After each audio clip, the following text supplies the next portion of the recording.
हम इस सीरीज़ में एसएसटी से रिलेटेड जो सब्जेक्ट है सिविक्स, इससे रिलेटेड जितने भी इसके चैप्टर्स हैं, जितने भी टॉपिक्स हैं, इस सीरीज़ में इसको कवर करेंगे। ये एनसीईआरटी क्लास 6 का सिविक्स का चैप्टर 1 है, उसका नाम है अंडरस्टैंडिंग डाइवर्सिटी। डाइवर्सिटी का मतलब होता है,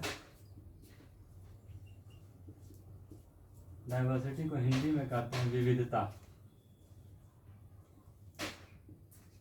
इसका मतलब जहाँ पर बहुत सारी अलग अलग चीज़ें पाई जाती हैं, लोगों के द्वारा की जाती हैं, उसको डाइवर्सिटी कहते हैं। जैसे कि अपने देश भारत में हम हर अलग अलग तरह के खाने खाते हैं, हर राज्य में अलग अलग तरह के कपड़े पहने जाते हैं, अलग अलग तरह की भाषाएं बोली जाती हैं, रिलीजन को फॉलो किया जाता है, कोई हिंदू है, कोई मुस्लिम है, कोई सिख है, कोई ईसाई है, कोई क्रिश्चियन है। तो इस चैप्टर में इसी से रिलेटेड हम पढ़ेंगे कि आखिर इसका मेन कारण क्या है। तो जैसे हम अलग अलग तरह की खाने खाते हैं, दूसरा कपड़े पहनते हैं, तीसरा कल्चर को फॉलो करते हैं, चौथा रिलीजन को फॉलो करते हैं, पांचवा लैंग्वेज, अलग अलग तरह की भाषाएं बोलते हैं। इसका मूल कारण क्या है, मेन कारण क्या है कि एक ही देश भारत में इतने अलग अलग तरह के खाने, कपड़े, रिलीजन, कल्चर, इन सब का होने का मेन कारण क्या है, मूल कारण क्या है। तो इसके पीछे मेन 2 फैक्टर काम करते हैं। पहला जियोग्राफी,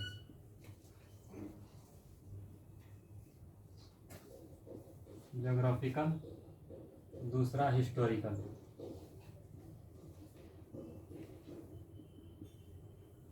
ये 2 फैक्टर मेन डिसाइड करते हैं कि किसी देश की डाइवर्सिटी कैसी होगी, उनका रहन सहन कैसा होगा, खान पान कैसा होगा। तो अब हम समझेंगे कि डाइवर्सिटी, ये जो जियोग्राफिकल फैक्टर है, हिस्टोरिकल फैक्टर है, कैसे किसी देश की डाइवर्सिटी को डिसाइड करता है, कैसे एरिया की डाइवर्सिटी को डिसाइड करता है, कि वहाँ लोग क्या पहनेंगे, क्या खाएंगे, इन सब के बारे में। तो सबसे पहले हम देखेंगे जियोग्राफिकल फैक्टर जो डाइवर्सिटी को डिसाइड करता है।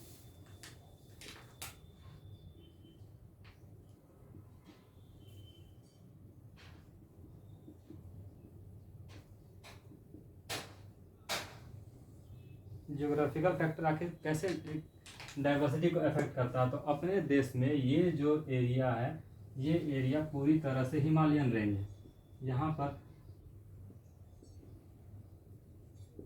यहाँ पर ऊंची ऊंची पहाड़ियाँ हैं, यहाँ पर सालों भर बर्फ जमी रहती है।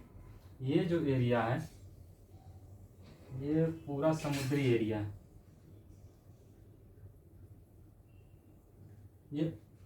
ये पूरा समुद्री एरिया है। ये जो एरिया है, ये है डेजर्ट, रेगिस्तान।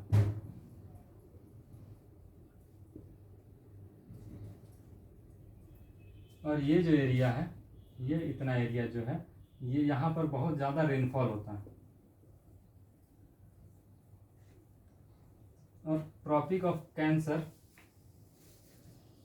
यहाँ से पार करता है अपने देश में। तो अगर कपड़े की बात कर ले, सबसे पहले क्लोथ्स, तो जो बर्फीले एरिया में रहेगा, जो पहाड़ी क्षेत्र में रहेगा, इस बर्फीले एरिया में क्या वो हल्के कपड़े पहन सकता है, जैसे कि धोती कुर्ता हो गया, ये शर्ट हो गया। ऐसा शर्ट पहन करके क्या यहाँ पर सरवाइव कर पाना संभव है? नहीं है। यहाँ पर इतनी ज़्यादा ठंड पड़ती है कि अगर हम पतले कपड़े पहन के यहाँ पर रहेंगे तो नहीं रह पाएंगे, यहाँ पर सरवाइव करना मुश्किल होगा। और ये जो रीज़न है, ये समुद्री तट है, यहाँ ये जो इलाका है, इसमें गर्मी बहुत ज़्यादा पड़ती है। तो क्या यहाँ पर मोटे कपड़े जो इस रेंज में पहने जाते हैं ठंड से बचाए रखने के लिए, क्या यहाँ पर सालों भर पहना जा सकता है? नहीं पहना जा सकता। ये यहाँ पर डेजर्ट है, रेगिस्तान में भी भारी कपड़े पहन कर रहना संभव नहीं है। और यहाँ पर ये जो एरिया है, यहाँ पर बहुत ज़्यादा रेनफॉल होती है। तो मेन कारण कपड़ों का, अलग अलग तरह के कपड़े पहनने का, अलग अलग तरह के, कहीं पर भारी कपड़े पहने जाते हैं, कहीं पर हल्के कपड़े पहने जाते हैं, कहीं पर धोती कुर्ता पहना जाता है, कहीं पर लुंगी पहना जाता है, कहीं पर अलग अलग तरह के कपड़े पहने जाते हैं। तो उसका मूल कारण है क्लाइमेटिक कंडीशन, वहाँ का क्लाइमेट कैसा है।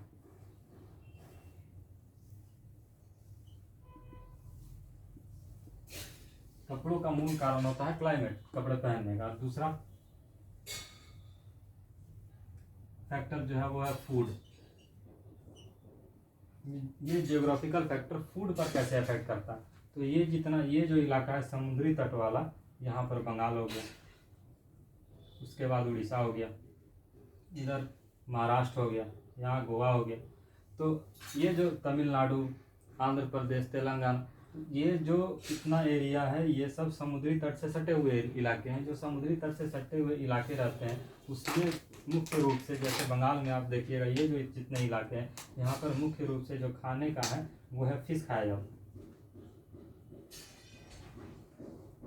मछली इनके खाने के केंद्र मुख्य भाग में होते हैं। मछली उनके कल्चर का मुख्य हिस्सा होता है।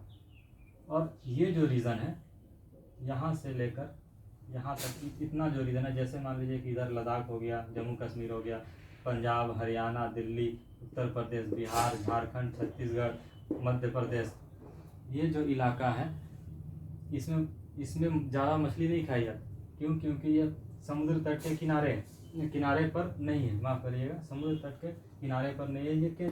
ये सेंट्रल में आते हैं, सेंट्रल पार्ट ऑफ इंडिया में आते हैं। यहाँ पर जो खाना खाया जाता है उसमें मुख्य रूप से सरसों का तेल का इस्तेमाल किया जाता है। और ये जो समुद्री तट के इलाके में जितने, ये साउथ इंडिया में ज़्यादातर नारियल के तेल का इस्तेमाल होता है। क्यों? क्योंकि वहाँ पर नारियल के पेड़ बहुत ज़्यादा पाए जाते हैं और यहाँ पर सरसों की खेती अधिक होती है, इस कारण यहाँ पर सरसों के तेल का इस्तेमाल होता है। और ये जो सेंट्रल हिस्सा है यहाँ पर खाने में मुख्य रूप से सोयाबीन का, नहीं तो बादाम का तेल का इस्तेमाल होता है। तो ये फैक्टर्स हो गए जो जियोग्राफिकल फैक्टर्स जो कपड़े खाने को डिसाइड करते हैं। अब हम आगे देखेंगे कि हिस्टोरिकल फैक्टर कैसे काम करते हैं।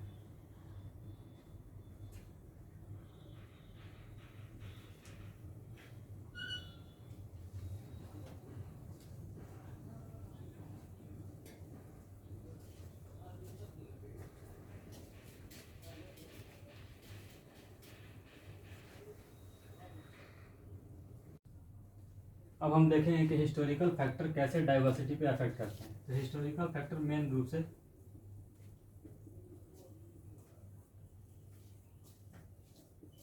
रिलीजियस, कल्चर, लैंग्वेज, इन सब पर अफेक्ट करते हैं। तो हिस्टोरिकल फैक्टर में ये जो रिलीजन है, अपने देश में बहुत सारे धर्म पाए जाते, धर्म का केंद्र है, जैसे हिंदू, बौद्ध, जैन, मुस्लिम, क्रिश्चियनिटी, सिख।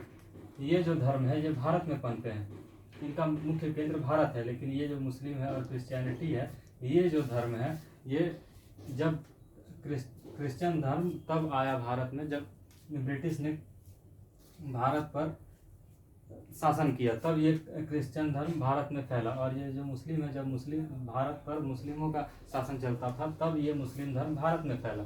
इस कारण दुनिया में जितने भी धर्म है, जैसे कि मान लीजिए पारसी हो गया, ये यहूदी हो गया, सभी धर्म भारत में पाए जाते हैं। ये हिस्टोरिकल फैक्टर का रिलीजियस एक कारण ये है। और कल्चर इतने, और उसके बाद लैंग्वेज। भारत में लगभग 1600 से ज़्यादा भाषाएं बोली जाती हैं। कल्चर, हर राज्य का अपना अपना एक अलग अलग कल्चर है, जो इतिहास में ह्यूमन इवोल्यूशन के दौरान ये कल्चर को उन्होंने अपनाया है। और लैंग्वेज भी उन्होंने अपने अपने लैंग्वेज को ऐतिहासिक काल में अपने अपने तरह से विकसित किया। और इस तरह से हम इस चैप्टर में एक और चीज़ है, अपने देश को कहा जाता है यूनिटी इन डाइवर्सिटी। तो यूनिटी इन डाइवर्सिटी जो हम अपने देश को पहली बार जिन्होंने कहा था वो थे जवाहरलाल नेहरू। जवाहरलाल नेहरू की एक बुक है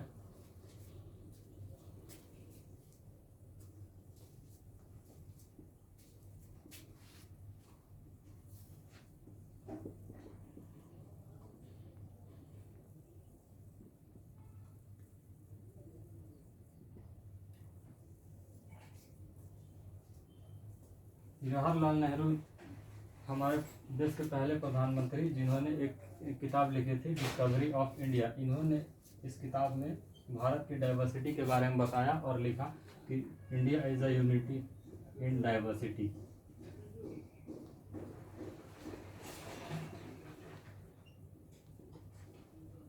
यूनिटी इन डाइवर्सिटी का कंसेप्ट जवाहरलाल नेहरू के डिस्कवरी ऑफ इंडिया बुक से आया। इस तरह से हम इस पहले चैप्टर को कंप्लीट कर चुके हैं। अब अगले पार्ट में हम देखेंगे चैप्टर 2। और अगर इस चैप्टर से कोई भी रिलेटेड कोई अगर आपका डाउट है, उसका अगर आपको क्लियर करना, कोई भी क्वेरी है, तो नीचे कमेंट करके बताएं। और वीडियो अगर अच्छा लगा हो तो लाइक करें, शेयर करें और सब्सक्राइब करें।